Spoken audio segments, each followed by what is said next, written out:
Hey hello my dear students. तो कैसे हो आप लोग? आई होप कि आप सब बहुत ही अच्छे होंगे। तो मैं अमित साई आपको अपने चैनल अमित साई फेस में फिर से एक बार स्वागत करता हूं।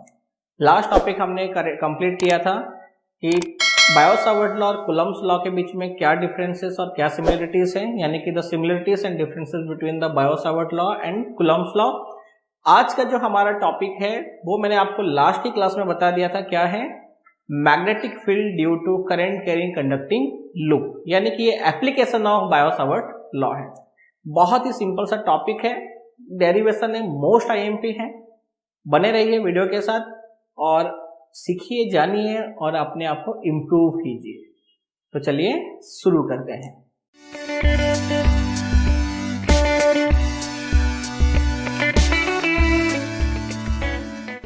ओके, तो पहले हम उस रिंग की तरफ जाएं। हम पहले एक टॉपिक लेते हैं, छोटा सा है, how to use right hand thumbs rule to find magnetic field due to current carrying conducting wire. Okay, तो आप में से एक सिंपल वीडियो से समझने की कोशिश करते हैं। तो अभी जो हमने पहले देखा था, आपको याद होगा थोड़ा बहुत कि कंडक्टिंग वायर है ऐसा, तो इसके अराउंड जो मैग्नेटिक फील्ड बनेगा कुछ सर्कुलर बनेगा, जिसमें हमने क्या यूज़ किया था, राइट हैंड थंब्स रूल का हमने यूज़ किया था। और राइट हैंड थंब्स रूल का इस्तेमाल करके या यूज़ करके हमने सिंपली क्या किया था, यहाँ पे मैग्नेटिक फील्ड फाइंड किए थे जो एक कंडक्टिंग वायर के अराउंड था। क्लियर? आज जो हम देखते हैं वो है बायो-सावर्ट लॉ का एप्लीकेशन है, यानी कि सर्कुलर लूप। अगर आपके पास ऐसा एक सर्कुलर लूप है तो इस सर्कुलर लूप के लिए मैग्नेटिक फील्ड क्या होगा, ठीक है। इसको समझने से पहले मैं आपको थोड़ा सा पीछे ले जाऊंगा। जो मैंने YouTube से एक वीडियो लिया है, एक्सपेरिमेंट का वीडियो है, पहले थोड़ा सा हम वहां पे समझते हैं। आपको यहाँ पे एक सिंपल क्या है वीडियो दिख रहा है, यहाँ पे एक ग्लास के अंदर क्या हुआ है, कॉइल है, ये एक कंडक्टिंग वायर का, इंसुलेटेड कंडक्टिंग वायर का कॉइल है, यानी कि आप कह सकते हैं कि वही हमारा जो रिंग है ना, करंट कैरिंग रिंग है। अब इस रिंग के ऊपर हम क्या करेंगे, जैसे आपको यहाँ पे दिख रहा है, टू एंड्स को हम ज्वाइन करेंगे बैटरी से, और इसके ऊपर कुछ हम यहाँ पे आयरन स्प्रिंकल्स को डाल दे रहे हैं। अब ये आयरन स्प्रिंकल डालने के बाद, यानी कि तुम कह सकते हो कि लोहे के बुरादे हमने डाल दिया है। अब इसको हम कनेक्ट करेंगे सोर्स के साथ में, यानी कि बैटरी के साथ अब हम इसको बेसिकली कनेक्ट कर देंगे। तो कनेक्ट करने के बाद होगा क्या, जो ये जो आयरन स्प्रिंकल आपको यहाँ पे दिख रहा है, ये अराउंड जो चारों तरफ जो आयरन स्प्रिंकल आपको यहाँ पे दिख रहे हैं, ये धीरे धीरे क्या होंगे, तो ये धीरे धीरे जो है ये जैसे जैसे मैग्नेटाइज होंगे, ये जो यहाँ पे आपको दिख रहा है, यानी कि जो यहाँ पे पूरा का पूरा जो आयरन स्प्रिंकल है, ये पार्ट में, और ये जो यहाँ पे दो क्या है, जो पार्ट है, यानी कि जो दो कंडीशन है, ये जो दो पार्ट है, आप यहाँ पे स्लाइड में देखते जाओ, धीरे धीरे एक सर्कुलर लूप बनाएगा। ठीक है, जैसे जैसे साइड से ऐसे मैं टैप करते जाऊंगा, जैसे टैप करेंगे यहाँ पे, ये कुछ ऐसा क्या है, सर्कुलर लूप क्रिएट करते जा रहा है। देखिए आप यहाँ पे, है ना।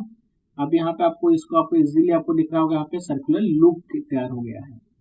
तो कुछ इस तरह से क्या होता है, मैग्नेटिक फील्ड क्रिएट होता है किसके अराउंड अ सर्कुलर लूप। तो यहाँ पे मैग्नेटिक फील्ड जो है एक सर्कुलर पार्ट में, यहाँ पे भी देखिए circular part, right hand thumbs rule आप यूज करेंगे तो इजीली आपको यहाँ पे ऐसे कुछ मिल रहा है। तो सपोज करो कि ये जो हमारा क्या है, ये जो है हमारा एक रिंग है, करंट कैरिंग रिंग है, जैसा अभी हमने यहाँ पे देखा था, जिसमें करंट जो है कुछ इस तरह से एंटी क्लॉकवाइज जो है फ्लो हो रहा है। क्लियर हो गया? तो एंटी क्लॉकवाइज यहाँ पे करंट फ्लो हो रहा है। अब यहाँ पे हम क्या करेंगे, यहाँ पे जो आपको दिख रहा था, जो अभी हमने फिगर में देखा था, लूप्स में जो मैग्नेटिक फील्ड बन रहा था, कुछ इसी प्रकार से जो है इस रिंग में भी बनेगा, है ना। अगर रिंग के ऊपर हम क्या करते हैं, right hand thumbs rule use करेंगे, ठीक है। तो राइट हैंड थंब्स रूल का अगर मैं यूज करता हूँ कुछ इस तरह से, आपको याद हो तो आपको यहाँ पे जो फिंगर का डायरेक्शन है वो आपको क्या दे रहा है, वो करंट का डायरेक्शन दे रहा है। और जो बैंड फिंगर है यहाँ पे, वो आपको क्या कर रहा है, वो आपको यहाँ पे जो बैंड फिंगर से, ये बैंड फिंगर जो है आपको देगा मैग्नेटिक फील्ड का डायरेक्शन। क्लियर हो गया? ओके, तो अब हम इस पे, जैसे आप यहाँ पे देख रहे हैं कि यहाँ पे अगर मैं इसको से पकड़ लेता हूँ ये सीधा से, तो मेरा करंट का डायरेक्शन हो गया ये। क्लियर? ये जो बैंड फिंगर है यहाँ पे क्या क्रिएट कर रहा है, ये जो पार्ट है, जो इस रिंग का जो इनर साइड है, यहाँ पे मुझे फील्ड आउटसाइड दे रहा है, यानी बाहर आता हुआ। और यहाँ पे आपको दिख रहा है ये इनसाइड यानी अंदर जाता हुआ, यहाँ से बाहर आ रहा है और यहाँ से अंदर जा रहा है। क्लियर? ठीक ऐसे अगर मैं क्या करता हूँ, लूप अगर मैं यहाँ पे प्रिपेयर कर देता हूँ तो आपको दिख रहा है कि लूप देखिए कुछ ऐसा आउटसाइड और ऐसे इनसाइड जा रहा है, ये लूप कुछ ऐसे मिल रहा है। क्लियर हो गया? अब यहाँ पे आ जाइए, करंट का डायरेक्शन यहाँ पे ये साइड है, यहाँ पे अब ये जो फील्ड है वो कुछ ऐसा आउटसाइड, यहाँ पे देखो अंदर के साइड में है मुझे आउटसाइड मिला, और यहाँ से फिर क्या हो रहा है इनसाइड मिल रहा है, ये फील्ड का डायरेक्शन ऐसा मिल रहा है कुछ, तो यहाँ पे भी कुछ ऐसा है। इस तरह से अगर मैं और भी अलग अलग पॉइंट्स लूँ तो मुझे सारे पॉइंट्स वैसे ही मिल रहे हैं, यानी कि देखिए यहाँ पे ये हर पॉइंट पे जो है, जो रिंग के इनसाइड जो पार्ट है यहाँ पे फील्ड जो है वो बाहर की ओर आ रहा है, और जो रिंग का जो आउटसाइड पार्ट है यहाँ तो दिख रहा है अंदर जा रहा है। अब अगर इसको मैं एक सिंपल से क्या करता हूँ, फील्ड अगर ड्रॉ करता हूँ सारे पॉइंट्स को लेके, तो आपको कुछ ऐसा मैग्नेटिक फील्ड मिल रहा है इस रिंग के लिए, करंट कैरिंग रिंग के लिए। क्लियर? कुछ इस तरह से। तो यहाँ पे आप देखिए फील्ड का डायरेक्शन कुछ ऐसा। अगर मैं अब इसको कंपेयर करूं एक बार मैग्नेट के साथ, तो आपको यहाँ पे दिख रहा होगा कि ये एक बार मैग्नेट के सिमिलर है, यानी इसको मैं लाके अगर यहाँ पे अगर मैं रख देता हूँ इस मैग्नेट को, तो आपको यहाँ पे दिख रहा है कि यहाँ पे N और यहाँ पे S, कुछ ऐसा मैग्नेटिक फील्ड यहाँ पे आपको मिल रहा है। क्लियर हो गया? तो बहुत ही सिंपल था, आई होप कि आपको ये पूरी तरह से समझ में आया है। तो हम वापस चलते हैं ब्लैक बोर्ड में जहाँ पे हमने इसका डेरिवेशन किया है। एक करंट कैरिंग कंडक्टिंग वायर है, धारावाही चालक तार है। तो इस धारावाही चालक तार के लिए हम दाएं हाथ के अंगूठे के नियम का कैसे उपयोग करेंगे, इसको हम देखते हैं, फिर हम आएंगे लूप की तरफ। तो मानो सपोज करो कि एक वायर है जिसमें से करंट फ्लो हो रहा है I। तो बहुत ही सिंपल है, कुछ नहीं करना है हमें। जहां करंट का डायरेक्शन है ना, जैसे ये डायरेक्शन ऊपर की तरफ है इसके, ये ब्लू कैप की तरफ, तो मैं इसे सिर्फ ऐसे पकड़ लूंगा। ठीक है? थंब को करंट के डायरेक्शन में रख के मैं इसको ऐसे पकड़ लूंगा। अब ऐसे पकड़ने के बाद ये जो थंब का डायरेक्शन हो गया हमारा, ये हो गया हमारा क्या, ये अंगूठे का जो डायरेक्शन है, जो दिशा है, वो हमें शो करेगा करंट का। क्लियर? और ये जो हमारा बेंट फिंगर्स है ना, जो इसके तरफ ऐसे घूमे हुए हैं, ये तो यहाँ पे ऐसे घूमे हुए हैं। क्लियर? तो ये हमें क्या शो करते हैं, मैग्नेटिक फील्ड के डायरेक्शंस को शो करेंगे, यानी फील्ड लाइन शो करेगा। जैसे यहाँ पे है तो ये फील्ड लाइन कुछ ऐसा है। क्लियर? जहां पे ये फील्ड लाइन कुछ ऐसा और कुछ ये तरह से है, यानी यहाँ पे फील्ड लाइन जो है वो ऐसा आउटवर्ड है, यानी मैं इसको ऐसा प्रेजेंट कर सकता हूँ। याद होगा मैंने कल बताया था आपको लास्ट वीडियो में, है ना? और अगर यहाँ पे मैं ऐसे क्रॉस कर दूं तो ये दिखा रहा है परपेंडिकुलर इनवर्स। तो यहां से फील्ड ऐसे निकल रही है और कुछ ऐसे जा रहा है, ऐसे। क्लियर? ऐसे बन रहा है, हो गया ना? तो ये कुछ ऐसे बनेगा, ऐसे लाइंस क्रिएट होंगे। तो ये तो हो गया स्ट्रेट वायर के लिए। अब रिंग के लिए कैसा होगा? तो सपोज करो कि ये एक रिंग है जिसमें जो करंट है कुछ ये डायरेक्शन में ऐसा फ्लो हो रहा है। ठीक है? तो तुम क्या करो, बहुत सिंपल है, इसको मैं ऐसे पकड़ लूंगा, ऐसे। तो मुझे कैसा मिलेगा, ये थंब है तो यहां पे मुझे ऐसे, यानी यहां क्या मिल रहा है, यहां पे आउटवर्ड मिल रहा है और यहां पे मुझे मिल रहा है इनवर्ड डायरेक्शन। ऐसे पकड़ रहा हूं ना, तो यहां से मुझे ऐसे मिलेगा, यानी कि यहां पे जो फील्ड लाइंस है वो कुछ ऐसे बनेंगे। क्लियर? ऐसे कुछ बन रहा है, जहां पे हमें क्या शो कर रहा है कि जो फील्ड है ना वो ऐसे जा रहा है, ऐसे, इस तरह से। क्लियर? कुछ ऐसा ऐसे जा रहे हैं, यानी कि ये फील्ड यहां से इनवर्ड है और यहां से कैसा है, आउटवर्ड है, यानी कि फील्ड जो है वो कैसा है, तो ये जो फील्ड है कुछ वो ऐसे जा रहे हैं, ये तरह से। क्लियर? इस तरह से। तो इस पॉइंट के लिए कैसा मिलेगा, यहाँ पे मुझे ऐसा मिल रहा है, ऐसे। ठीक है? तो यहां से भी कैसा होगा, आउटवर्ड होगा, और यहां से कैसा होगा, इनवर्ड, आउटवर्ड, इनवर्ड। सिमिलरली तुम यहां से पकड़ के देखो, तुम्हें यहां पे क्या मिलेगा, आउटवर्ड, और यहां पे क्या मिलेगा, इनवर्ड। यहां पे अगर मैं करूं तो ऐसा है, तो सेम टू सेम यहां पे मुझे मिल रहा है आउटवर्ड, यहां मिल रहा है इनवर्ड। तो आप एक चीज को नोटिस करो कि जब ये डायरेक्शन है ना करंट का, तो मुझे सारे पॉइंट के लिए क्या मिल रहा है, तो फील्ड यहाँ पे अंदर से सब बाहर आउटवर्ड मिल रहा है और यहाँ से इनवर्ड मिल रहा है। तो अगर मैं इन सारे पॉइंट्स को अगर ऐड करूं तो इसकी जो फील्ड होगी वो कुछ मुझे एक नॉर्मल बार मैग्नेट की जो फील्ड लाइंस होंगी, यानी कि नॉर्थ टू साउथ, ठीक है, ऐसा मिलेगा।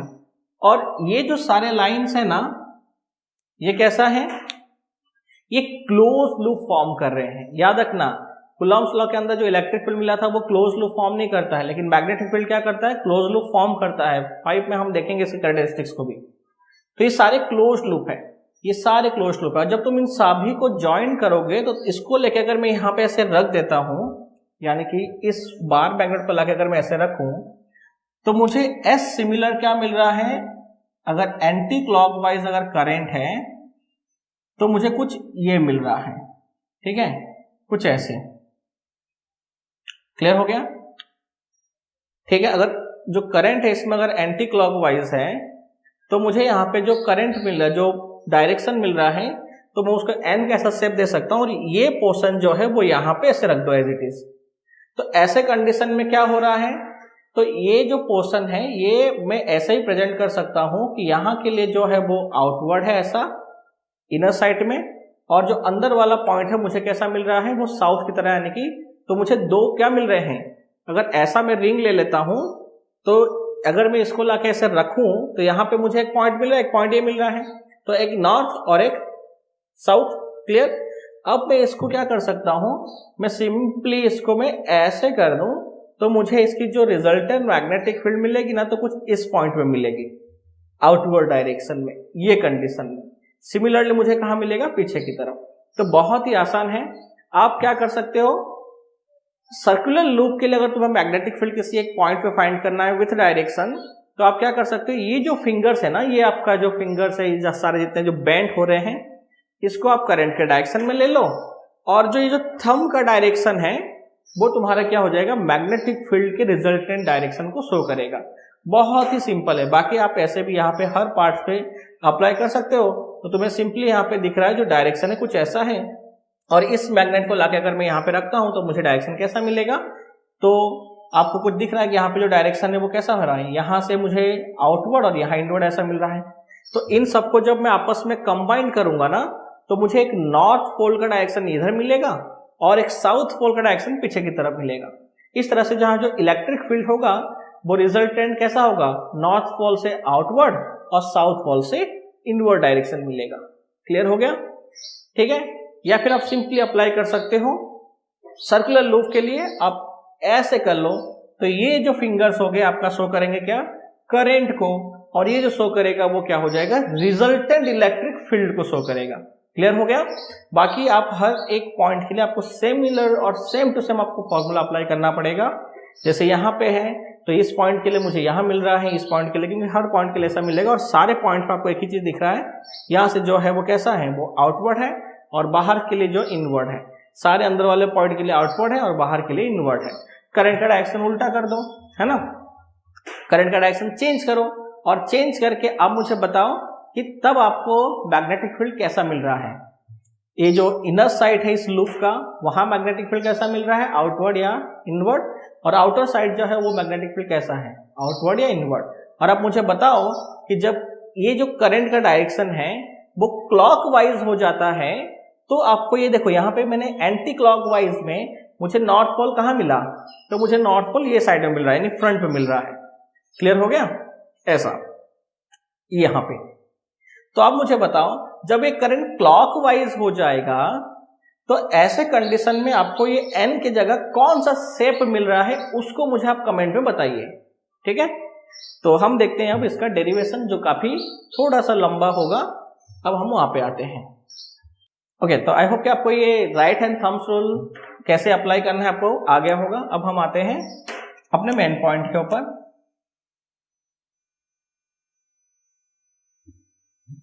तो ये हमारे पास क्या है, सपोज एक करंट कैरिंग कंडक्टिंग लूप है, तो इसमें करंट ले लेता हूं, ठीक है। ये मेरा करंट हो गया एंटी क्लॉकवाइज, क्योंकि क्लॉकवाइज आपको मुझे बताना है।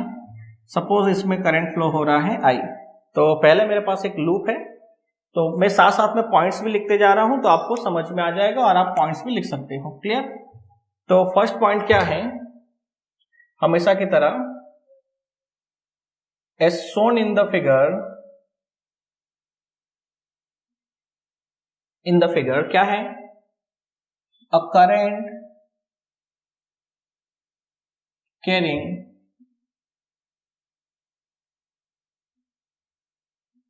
conducting loop is placed on plane of xy। तो हमने एक लूप को क्या रखा है, xy प्लेन पर हमने रख दिया है। ठीक है, ये and the current flowing through it is I। the current flows through it is I। ठीक है, ओके। फर्स्ट पॉइंट में सिंपल साथ साथ में पॉइंट्स लिख दे रहा हूं, जैसे क्योंकि इसमें हमें फिगर को एक्सप्लेन करना था तो कितना बड़ा बनेगा ये नहीं पता था, इसलिए मैंने पहले पॉइंट्स नहीं लिखा है। अब आते हैं, इसमें हम छोटा सा करंट एलिमेंट लेंगे क्योंकि हम बायो-सावर्ट लॉ का एप्लीकेशन कर रहे हैं, यूज कर रहे हैं ना। तो सपोज करो ये एक स्मॉल क्या है, ये जो है ये एक हमारा स्मॉल छोटा सा जो है क्या है, ये हमारा एक छोटा सा करंट एलिमेंट है डीएल। ठीक है, इसका डायरेक्शन कैसा होगा, तो आपको पता होगा कि डायरेक्शन जो होगा वो ये हो जाएगा आईडीएल का। क्लियर हो गया? सेम टू सेम मैं यहां पे एक लूंगा। ठीक है, तो ये डायरेक्शन मुझे कुछ ऐसा मिलेगा आईडीएल। क्लियर? तो ये है, ये डीएल एलिमेंट है। तो नेक्स्ट क्या है, तो नेक्स्ट पॉइंट हम ले रहे हैं करंट एलिमेंट, तो हम उसी को एक्सप्लेन करेंगे यहाँ पे। Let a small current element is ideal. कौन है, एक छोटा सा जो करंट एलिमेंट है वो कौन है, वो आइडियल है। अब सपोज करो ये कोई पॉइंट P है, कौन से एक्सिस पर, तो एक्स एक्सिस पर ये कोई कोई पॉइंट है P। क्लियर? और इसकी जो डिस्टेंस है ना वो x ही है। क्लियर हो गया? तो ये हो गया x direction,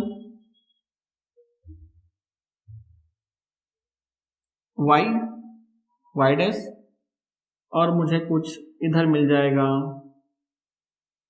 x dash. Clear? हमने वहां पे कार्टेशियन ड्रॉ कर दिया है।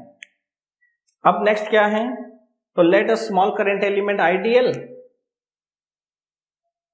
नाउ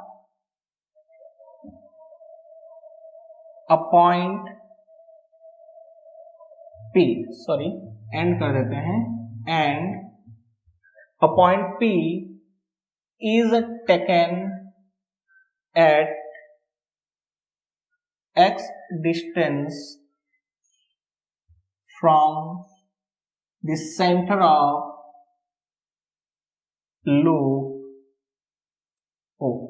तो लूप का सेंटर का नाम देते हैं हम O, और O से हमने क्या किया, एक पॉइंट लिया है। हाँ, इसका हमने रेडियस तो लिया ही नहीं, तो सपोज ये जो है इसका रेडियस है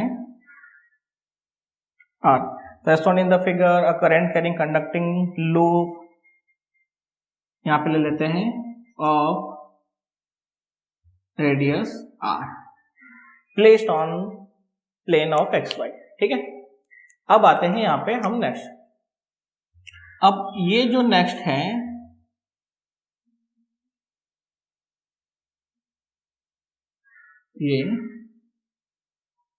ये हमारा हो गया R। ठीक है, अब देखो ये और ये जो बेसिकली जो एंगल्स होगा ना इन दोनों के बीच में, कौन कौन, जो DL और R का जो एंगल है वो कैसा है, तो वो परपेंडिकुलर है। क्लियर है ना, वो दोनों परपेंडिकुलर है। फिगर में उतना अच्छा थोड़ा बन नहीं रहा, लेकिन आपको याद रखना है दोनों कैसा है, परपेंडिकुलर है। अब यहाँ पे नेक्स्ट मैं बता रहा हूं आपको, तो सेम टू सेम मुझे क्या मिलेगा, यहां से भी सेम मिल जाएगा। क्लियर?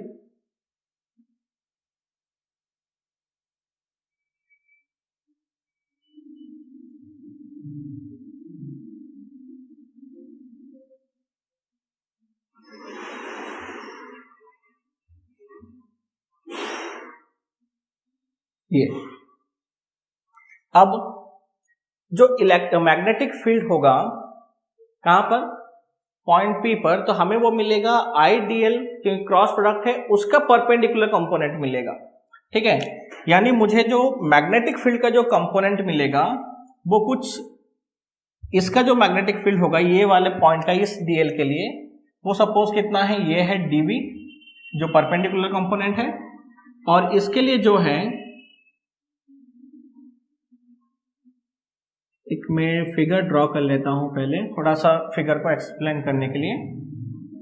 तो एक ये है और एक जो है ये है डीबी। क्लियर हो गया? अब हम आएंगे एंगल पे। देखो तो सिंपल था, पॉइंट पी पर हमने क्या किया, डीएल की वजह से हमने डीबी फाइंड किया है। ये डीबी जो है वो बुस्ट डीएल के लिए शो कर रहा है, कंपोनेंट के लिए, और ऊपर वाला जो डीबी जो कंपोनेंट हमने लिया है आइडियल एलिमेंट जो लिया है उसके लिए हमें ये डीबी मिल रहा है। क्लियर? क्योंकि स्मॉल कंपोनेंट था इसलिए हमें जो मैग्नेटिक फील्ड मिल रहा है कंपोनेंट को डीबी मिल रहा है, वेक्टर डीबी। अब हमने पढ़ा था कि क्या होगा, जो बी है ना वो प्रोपोर्शनल टू है आइडियल क्रॉस आर कैप के। ठीक है, तो ये जो बी है यानी कि जो डीबी की जो वैल्यू है ये क्या, इन दोनों का क्रॉस प्रोडक्ट है यानी कि परपेंडिकुलर कंपोनेंट है, तो ये हमें इसलिए ऐसा मिलेगा। क्लियर हो गया? ओके, वरना हमें कैसा मिलता, इसका कंपोनेंट सीधा ये मिलता और इसका कंपोनेंट सीधा ये मिलता।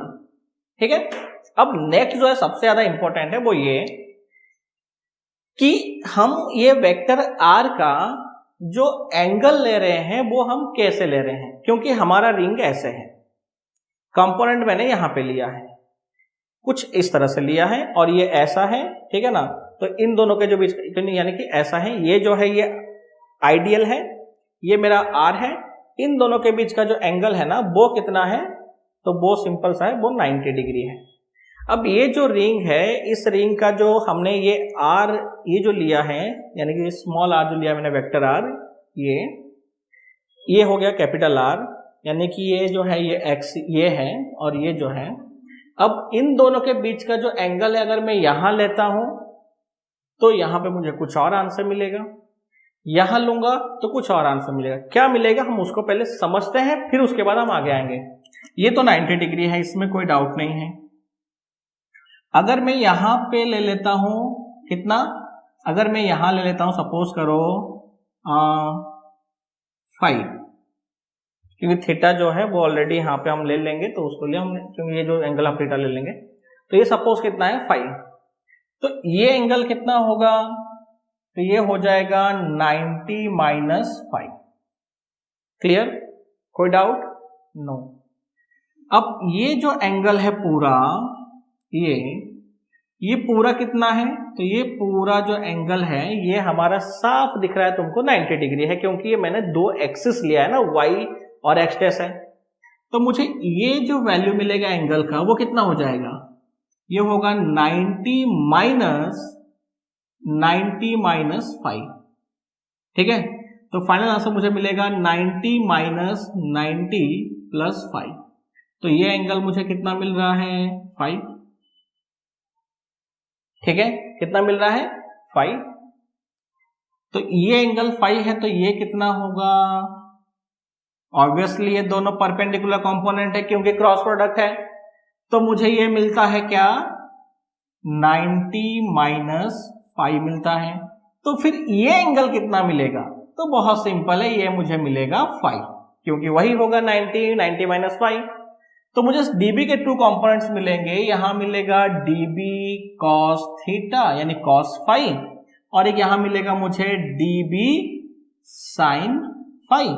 सिमिलरली सेम टू सेम ये है, तो इसके लिए मुझे मिलेगा यहां पे डीबी कॉस 5, क्योंकि दोनों ही आर जो होगा वो सेम होगा, और यहां मिल जाएगा मुझे डीबी साइन 5। ठीक है, अब यहाँ पे देखो, ये जो मुझे डीबी के लिए cos फाई इसके लिए जो cos फाई और ये दोनों आपको दिख रहा है कि dB sine phi dB sine phi mutually opposite है।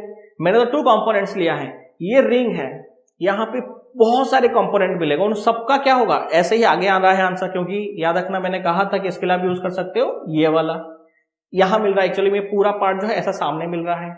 तो ऐसे कंडीशन में हो क्या रहा है ना, जब यहाँ पे मुझे सारे कंपोनेंट्स यहाँ मिल रहे हैं तो सबके एक कंपोनेंट मुझे इधर मिल रहा है जो रिजल्टेंट है एक वैल्यू, और बाकी के दो एक आधे ऊपर आधे नीचे मिल रहे हैं। तो जो ऊपर वाला नीचे वाला है वो क्या है, म्यूचुअली अपोजिट है, डीबी की वैल्यू तो सबके लिए सेम होगा।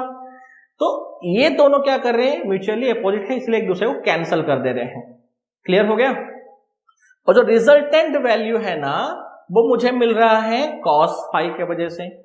अगर मैं एंगल लेता हूं यहां पर, ठीक है, ये डाउट क्लियर कीजिए आप, अगर मैं ये एंगल यहां पर ले लेता हूं, लग बाय चांस मान लो आपको फिगर नहीं याद है, आपने एंगल यहां ले लिया, तो आपको यहां पे साइन फाई से सॉल्व नहीं करना है जो आपके टेक्स्ट बुक में है एनसीईआरटी में, ठीक है। ये सॉल्यूशन आपको थोड़ा सा याद रखना है, यहां पे रट्टा नहीं मारना है आपको। Clear, okay. अब आते हैं सेकंड में, जो आपके बुक का है तो हम वही यूज कर लेंगे, आपको कोई प्रॉब्लम नहीं होगा, आप उसको देख सकते हो।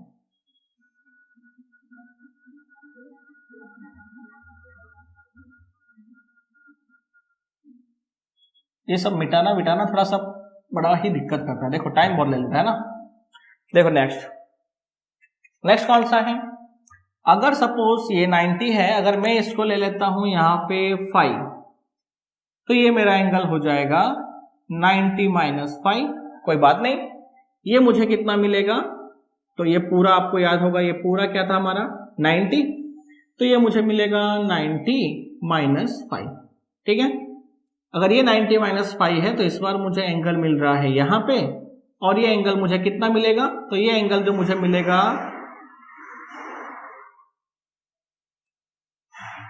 ये एंगल जो मुझे मिलेगा वो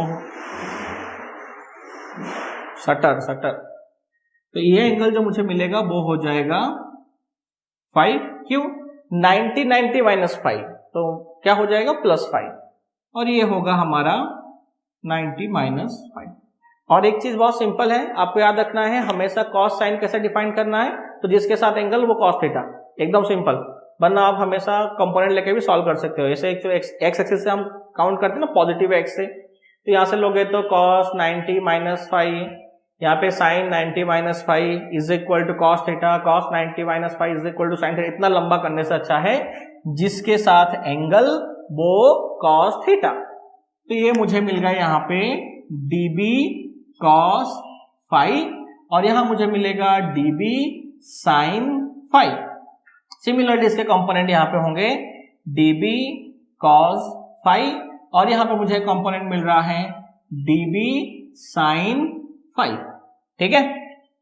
क्लियर, तो हम पहले पॉइंट को एक्सप्लेन करेंगे और फिर आएंगे हम यहाँ पे डेरिवेशन में। तो हमें क्या दिख रहा है, point P is taken at x distance from the centre of O, है ना। नेक्स्ट क्या है, now let the magnetic field con D vector B is obtained due to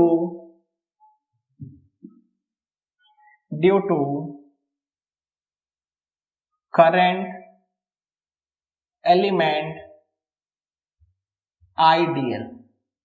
तो धारा खंड IDL के कारण क्या है, जो dB है चुंबकीय क्षेत्र वो हमें मिल रहा है कहां पर, let the magnetic field dB is obtained due to current element IDL at point P। क्या हो रहा है यहां पर, हमने क्या ऑब्जर्व किया, जो हमने ऑब्जर्व किया कि dB के जो कॉस कंपोनेंट है वो एक दूसरे को क्या कर रहे हैं, यहाँ पे कैंसल कर रहे हैं ना, निरस्त कर रहे हैं, काट रहे हैं। Here the cos phi या the cos components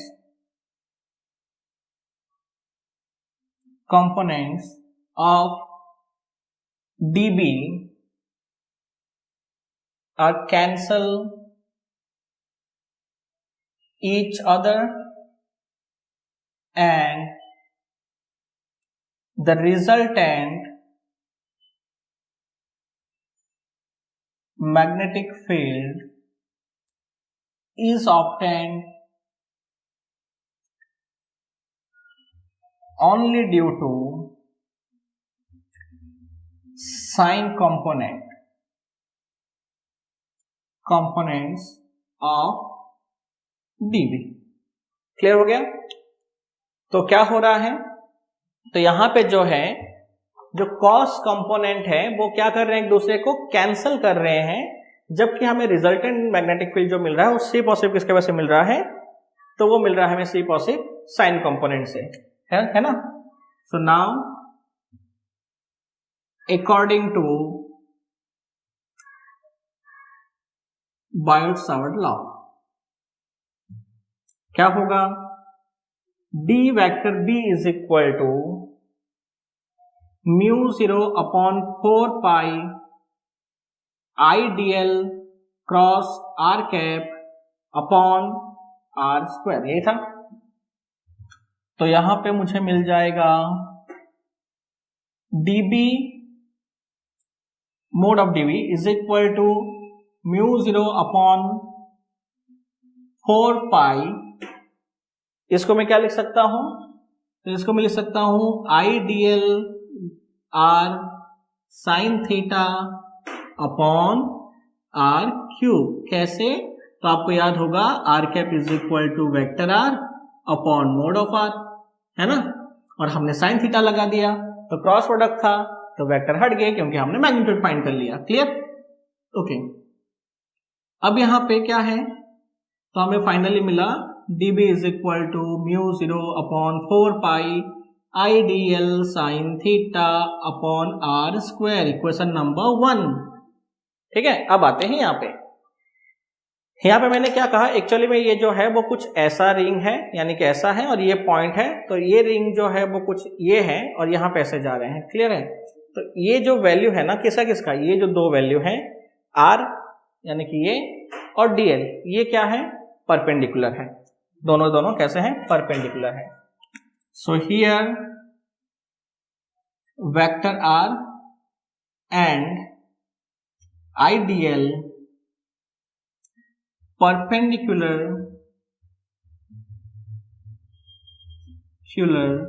to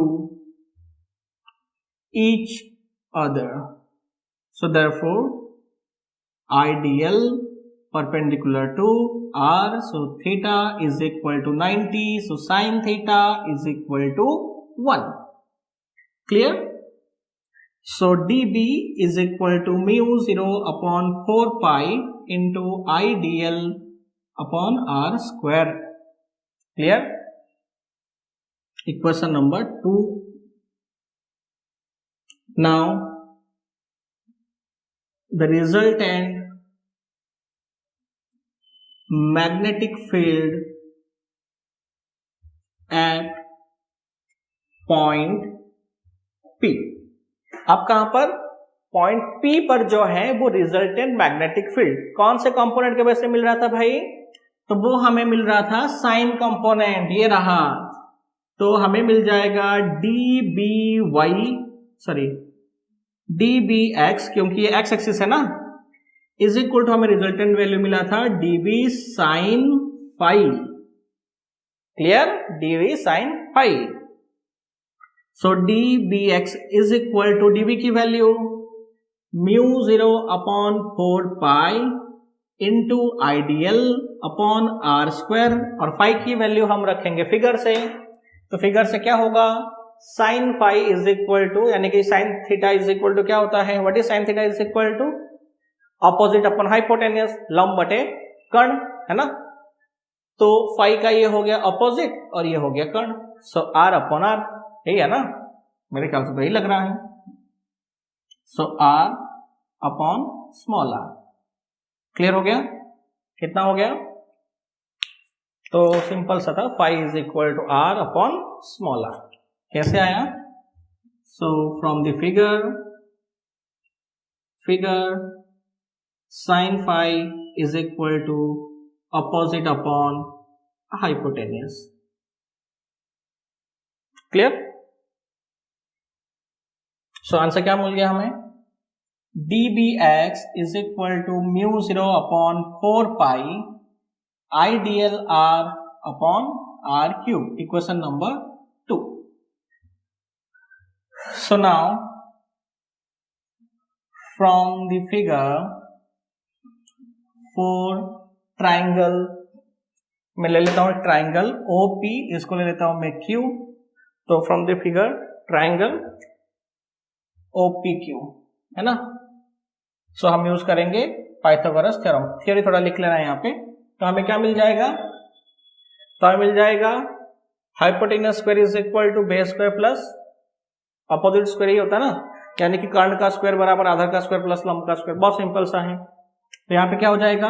are square में डायरेक्ट ले रहा हूं. R square is equal to capital r square plus x square, r square plus x square. लेकिन हमें तो चाहिए आर क्यूब. तो r cube is equal to हो गया r square plus x square. अगर नहीं समझ में आ रहा है तो पहले आर निकाल लो, पावर हो गया 1/2 यानी कि रूट, और आर क्यूब इज हो गया r square plus x square power 3/2. Clear? Equation number नहीं, इक्वेशन नहीं देते, डायरेक्ट पुट कर देंगे. अब थोड़ा सा आप जल्दी से नोट कर लो क्योंकि अपने पास जगह की थोड़ी कमी है. तो मैं नीचे वाला थ्योरी मिटा दूंगा, आप स्क्रीनशॉट ले सकते हो. नोट करना है नोट कर लीजिए, थोड़ा फास्ट कीजिएगा जैसा भी आपको करना है. तो आप थोड़ा जल्दी कीजिए.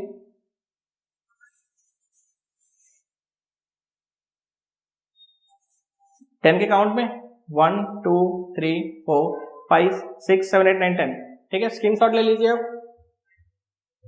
ये थ्योरी हम मिटा दे रहे हैं, ये अपने से लिख सकते हो. ये कुछ नहीं है, आपको खाली फिगर क्या करना है, एक्सप्लेन करना है, तो आप अपने से भी लिख सकते हो. इसमें कोई बड़ा रॉकेट साइंस नहीं है. तो अब आते हैं नेक्स्ट पार्ट में. तो सेकंड पार्ट जो है बहुत सिंपल सा है. फ्रॉम इक्वेशन कौन सा है? 2. क्या है इक्वेशन 2 में? dbx इज इक्वल टू हमें मिल गया, क्या मिल रहा है? Mu 0 upon 4 pi into I D L R upon क्या है? तो अपॉन हो गया r square plus x square power 3/2.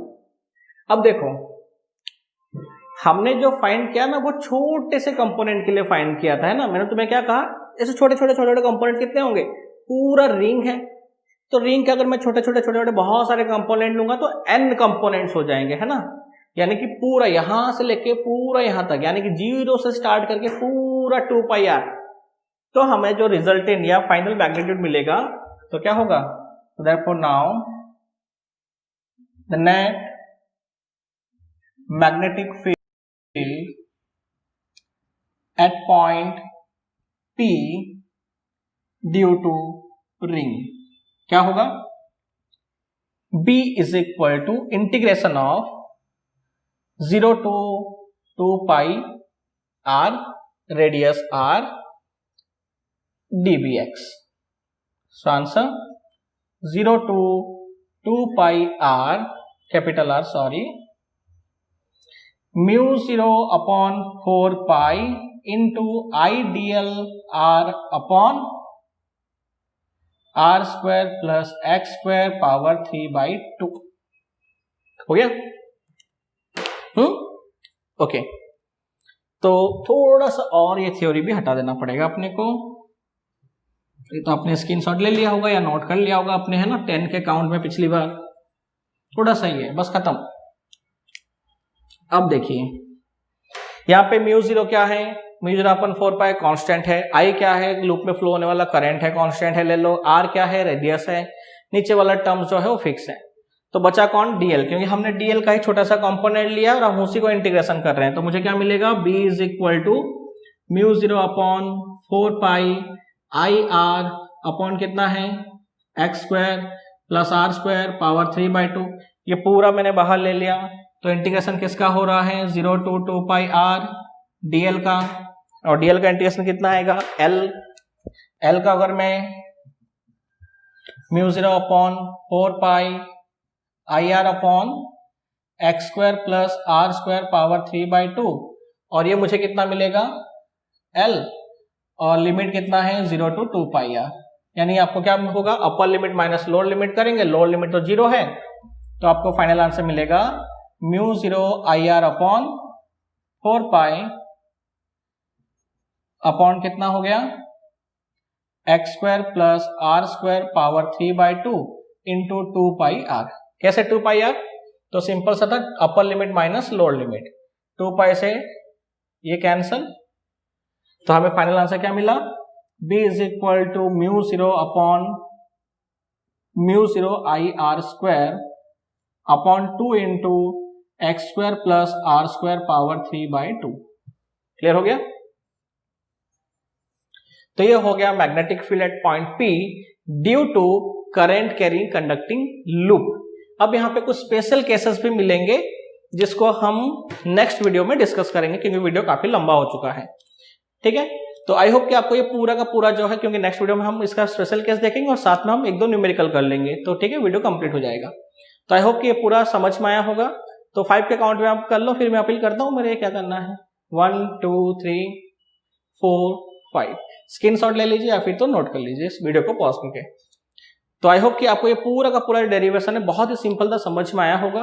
Video काफी लंबा है नो डाउट क्योंकि टॉपिक भी बड़ा था। और अगर समझ में आया तो प्लीज वीडियो को लाइक शेयर और सब्सक्राइब करना। पूरा कंप्लीट थ्योरी के साथ काफी मेहनत लगता है। लाइक शेयर करने के बाद सब्सक्राइब करो और सब्सक्राइब के बाद बगल में बेल को भी क्लिक कर दो। और आपको पता है कि लाइक्स तो बनते ही हैं।